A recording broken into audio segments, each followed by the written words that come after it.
नमस्कार, आप देख रहे हैं 24 न्यूज। देखिए वरिष्ठ कांग्रेसी नेता यहाँ पहुंचे हुए हैं। सांसद दीपेंद्र हुड्डा, ये तस्वीर आप देख सकते हैं, पहुंच चुके हैं सेक्टर 7 में। और दीपेंद्र हुड्डा सांसद है कांग्रेस के, पहुंचे हुए वरिष्ठ कांग्रेस नेता जगन डागर के घर पे देख सकते हैं और जोरदार स्वागत किया जा रहा है। ये तस्वीर देखिए, फूलमाला बनाकर दीपेंद्र हुड्डा का जोरदार स्वागत कर रहे हैं। देखिए जगन डागर जी है, ये तस्वीरें देख सकते हैं आप। देखिए ये तस्वीरें देखें, जगन डागर जी दीपेंद्र हुड्डा सांसद हैं कांग्रेस के, वो पहुंचे हैं पहली बार फरीदाबाद, पटाखे छूट रहे हैं, जोरदार स्वागत किया जा रहा है। आप देख सकते हैं, देखिए माला पहनाकर बुके देकर स्वागत किया जा रहा है।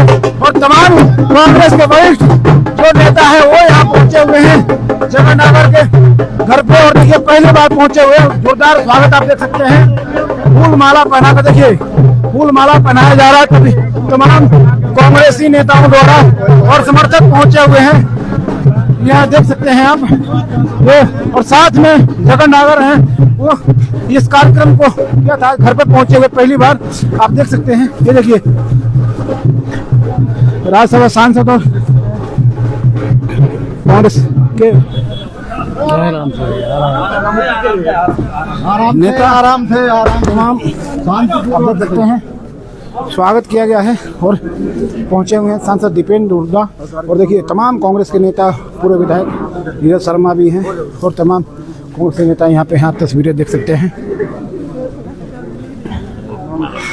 देखिए पहली बार चुनाव जीतने के बाद यहाँ पे सांसद दीपेंद्र हुड्डा पहुँचे हुए हैं, और सभी कांग्रेस के वरिष्ठ नेता यहाँ पे मिलते हुए और माला पहनाकर उनको स्वागत करते हुए और बुके दे रहे हैं। और तस्वीरें देखें, और कांग्रेस के प्रदेश अध्यक्ष सूरज भानी जी की बुके देकर ये दीपेंद्र हुड्डा जी का स्वागत कर रहे हैं। तमाम दीपक चौधरी, सभी कांग्रेस के नेता यहाँ पे आप बारी बारी से स्वागत करेंगे, बुके देंगे। सांसद दीपेंद्र हुड्डा का बाहर पटाखे छोड़े जा रहे हैं, आप देख सकते हैं। और देखिए ये जगन डागर जो वरिष्ठ कांग्रेसी नेता हैं, और वहाँ पहुँचे हुए हैं, उनके घर पे पहुँचे हुए हैं। घर पे पहुँच के ये स्वागत किया जा रहा है, जोरदार स्वागत कहें, क्योंकि आज मकर संक्रांति का भी दिन है। आज एक दूसरे से लोग मिल रहे हैं। वहीं सांसद दीपेंद्र हुड्डा सभी कांग्रेस के नेता से मिल रहे हैं, सभी हल्के में जाएंगे आज, और लगातार फरीदाबाद पहुंचे हुए हैं, जहां पे उनका स्वागत किया जा रहा है, आप देख सकते हैं। और यहाँ तमाम कांग्रेस के नेता, और तस्वीरों में आप देख सकते हैं कि जगन डागर जी हैं, देखिए मुस्कुराते हुए सभी का अभिवादन कर रहे हैं, ये देख सकते हैं। तस्वीरें देखें, सेक्टर 7 में पहुंचे हुए हैं, जहां पे तमाम कांग्रेस के नेता, यहाँ पे कांग्रेसी नेताओं का जमावड़ा लगा हुआ है। सभी कांग्रेसी नेता देखिए यहाँ पे देख सकते हैं आप, सभी कांग्रेसी नेता हैं, सभी यहाँ पे सेल्फी खिंचवा रहे हैं, स्वागत कर रहे हैं, ये आप देख सकते हैं। और बातचीत करते हुए देखिए ये सामने, ये तो वरिष्ठ कांग्रेसी नेता हैं जगन डागर, उनके निवास स्थान पर पहुंचे हुए हैं दीपेंद्र हुड्डा, जो सांसद और राज्यसभा सांसद भी रह चुके हैं, और पहली बार चुनाव जीतने के बाद फिर से फरीदाबाद पहुंचे हुए हैं। फरीदाबाद में उनका जोरदार स्वागत हो रहा है, देख सकते बुके देके और स्वागत किया जा रहा है। ये देखिए सभी लोग, जितने भी जो प्रत्याशी रह चुके हैं कांग्रेस के, जो वो यहाँ पे दीपक चौधरी, तमाम जो कांग्रेस के, वो सभी यहाँ पहुँच कर, देखिए नीरज शर्मा है सामने, देख सकते हैं नीरज शर्मा जो पूर्व विधायक रह चुके हैं कांग्रेस से, NIT विधानसभा के, वो यहाँ पे सामने हैं। तमाम गुलशन वग्गा देख सकते हैं, यहाँ पे गुलशन वग्गा हैं, वो तमाम लोग कांग्रेस के पहुँचे हुए हैं, क्योंकि और ये देखिए तस्वीरें देखें, वो भी यहाँ पहुँचे हैं, और तमाम लोगों की भीड़, और समझ सकते हैं कि दीपेंद्र हुड्डा का किस तरह से स्वागत होता है। जहाँ भी निकलते हैं वहाँ युवाओं को कहीं ना कहीं जोश देखते बनता है। यहाँ भी आप देख सकते हैं कि यहाँ भी किस तरह से स्वागत किया, सेल्फी का जो दौर है सेल्फी खींचा जा रहा है और बुके देकर स्वागत सांसद दीपेंद्र हुड्डा का किया जा रहा है। लगातार पूरे हरियाणा में कहीं ना कहीं लोकप्रिय नेता माने जाते हैं कांग्रेस की तरफ से, और कांग्रेस भी कहीं ना कहीं बढ़ चढ़ कर स्वागत का जो सिलसिला है वो लगातार कहीं ना कहीं देखा जा रहा है। फरीदाबाद पहुंचे हैं सेक्टर 7 में, और जगन डागर जो कि कांग्रेसी नेता, वरिष्ठ कांग्रेसी नेता हैं, उनके निवास स्थान पे हैं। और यहाँ देखिए माला और बुके देकर स्वागत किया जा रहा है, समारोह लगातार किया जा रहा है। और तमाम सभी देखिए उदय भान जी भी उधर बैठे हुए हैं। देखिए अब क्या कुछ कहेंगे, बातचीत करने का प्रयास करेंगे सांसद साहब से। तो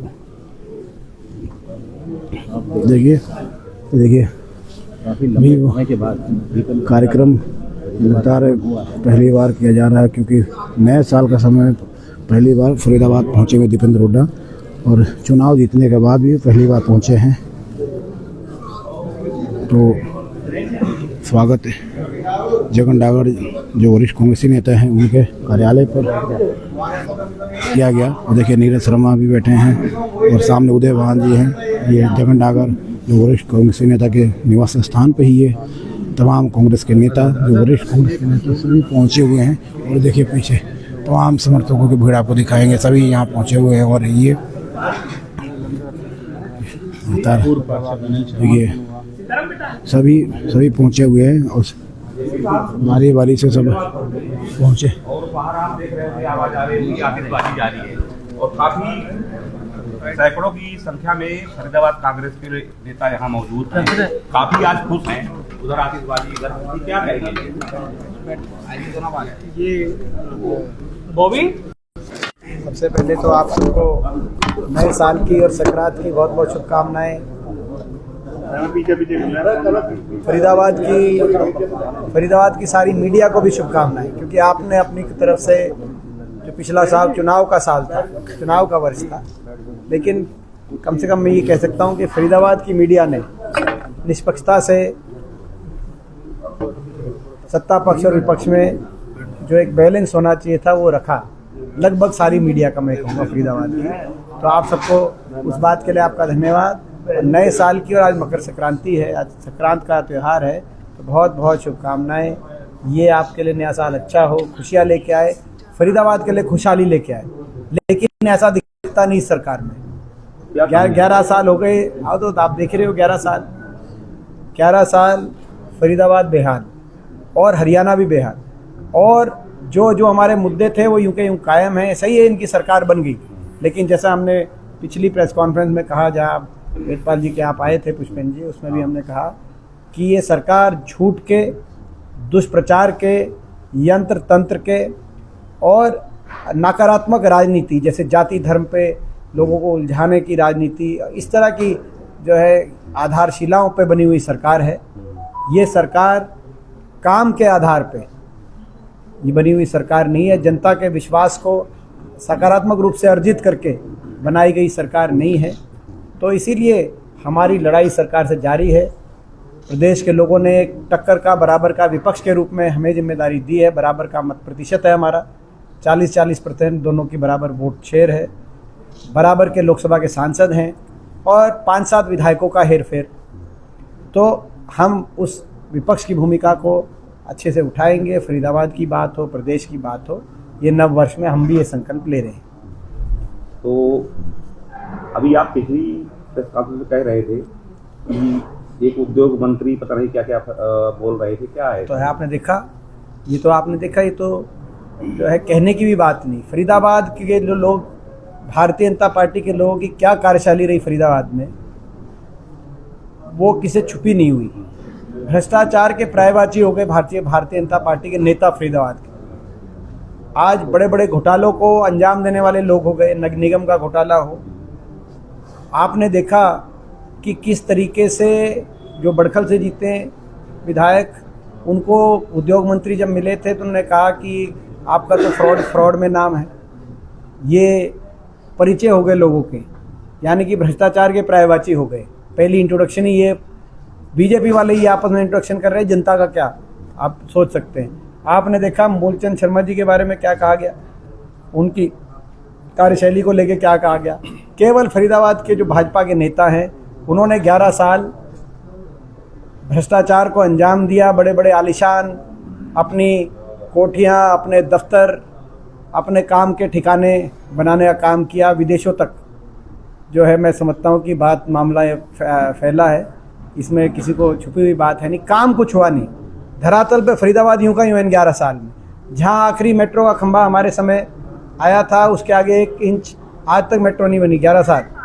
ना कोई आगे कोई संभावना हमें दिखाई दे रही, ना ही जो फरीदाबाद में चमक आई थी उस समय। आज वो चमक फरीदाबाद की 11 साल में आप खुद देख रहे हैं क्या परिस्थिति है। फरीदाबाद की कॉलोनियों की क्या परिस्थिति है, आज सड़कों की क्या परिस्थिति है, सीवरेज की क्या परिस्थिति है, सफाई व्यवस्था की क्या परिस्थिति है, आज आपके सामने है। जो 2 सवाल है, निकाय के चुनाव संभावित आने वाले समय में, क्या कांग्रेस सिंबल पर चुनाव लड़ेगी? दूसरा, कांग्रेस संगठन कब तक खड़ा कर देगी अपना? देखिए 10 साल तो लगभग होने पाए। देखिए, मैं प्रदेश अध्यक्ष जी से FIR हुई है, हाँ वो भी कहेंगे, अभी वो हमने जवाब दे दिया था, दोबारा देंगे। लेकिन ये जो सिंबल पे लड़ने का जो प्रश्न है, ये पहले ही कांग्रेस पार्टी ने घोषणा करी हुई है कि निगमों के चुनाव में हम सिंबल पे लड़ेंगे ही लड़ेंगे। बाकियों में जो है समय अनुसार फैसला लिया जाएगा।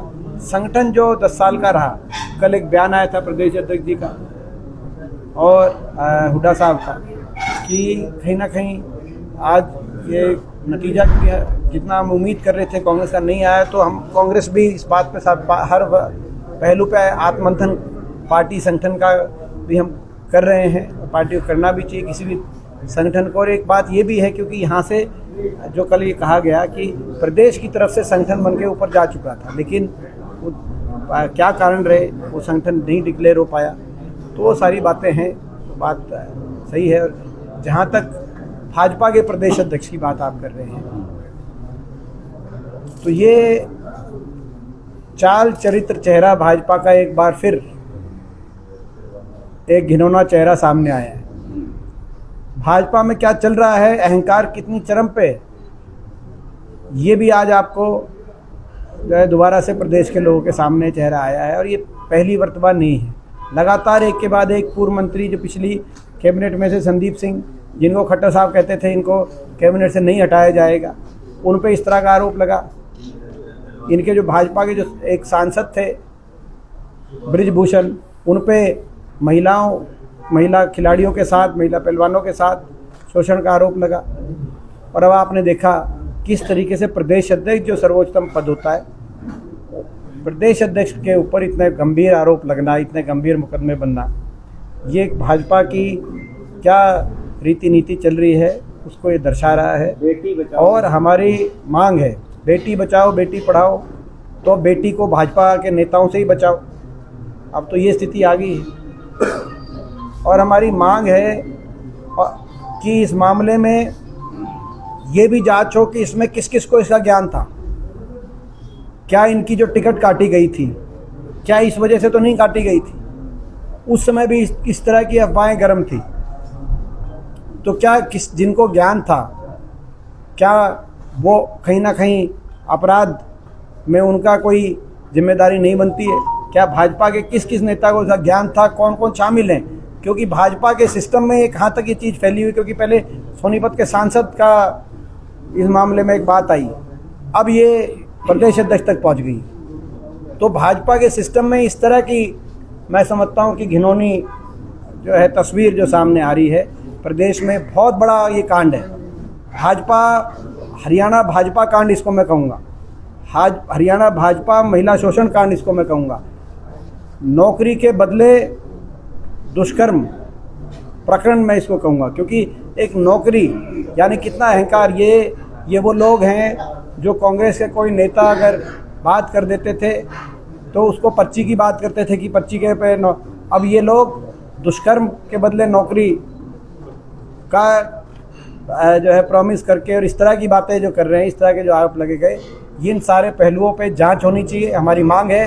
और हमारी मांग है भारतीय जनता पार्टी प्रदेश से माफ़ी मांगे, देश से माफ़ी मांगे, देश से भी माफ़ी मांगनी चाहिए भारतीय जनता पार्टी को। एक प्रदेश अध्यक्ष, एक बहुत पूरे देश में 2 ही राष्ट्रीय दल हैं, 28 प्रदेश हैं, तो एक प्रदेश अध्यक्ष की एक जो जिम्मेदारी होती है, बहुत बड़ी जिम्मेदारी होती है। तो ये जो आरोप लगा है इस पे भाजपा माफ़ी मांगे, जांच हो, कौन कौन दोषी हैं, दूध का दूध पानी का पानी हो, कोई भी दोषी ना बचे। और जो है बाकी हम इस बात को लेके आग्रह करेंगे कि हमारे प्रदेश अध्यक्ष स्वयं यहाँ पे उपस्थित हैं। आज ये कल का सीएम साहब का बयान है कि जैसे फरीदाबाद गुरुग्राम वगैरह को स्मार्ट बना दिया गया, वैसे हिसार सहित कुछ और शहरों को स्मार्ट बनाया जाएगा। कितने स्मार्ट ये दोनों ये शहर बने जो पहले स्मार्ट सिटी के? तो ये जो स्मार्ट सिटी फरीदाबाद बना और अब ये जो कह रहे हैं हिसार को स्मार्ट सिटी बनाया जाए, तो हम ये अगर जब ये निगम के चुनाव होंगे, हिसार वासियों को हम फ्री बस में लेके आएंगे, फरीदाबाद के दर्शन कराएंगे ताकि वो फरीदाबाद को देखें और फिर ये भाजपा के स्मार्ट सिटी बनने से हिसार को बचाया जाए। इस लक्ष्य को लेकर वो कांग्रेस को वहाँ जिताने का काम करें, क्योंकि अगर ये स्मार्ट सिटी फरीदाबाद, जहाँ पे पानी का प्रदूषण, वायु का प्रदूषण, जहाँ पर कोई सड़क आपको ठीक स्थिति में दिखाई नहीं दे रही, जहाँ पर कोई एक बड़ा विकास कार्य 11 साल से आपको दिखाई नहीं दे रहा, यहाँ पे अस्पतालों की, सरकारी अस्पतालों का क्या यहाँ पे परिस्थिति है मुझे बताने की आपको जरूरत नहीं है। धरने पे बैठे हैं वो, रेफरल मुक्त फरीदाबाद के लिए धरने पे बैठे हैं, उनके लिए क्या कहना चाहेंगे आप? कुछ लोग बीके अस्पताल में धांधली गड़बड़ी के कारण धरने पर बैठे, वो धरने पे बैठे हैं ट्रॉमा सेंटर के लिए। तो बताओ, ट्रॉमा सेंटर के लिए स्मार्ट सिटी, ये स्मार्ट सिटी, एक सवाल और, ये स्मार्ट सिटी बीजेपी के कागजों में है।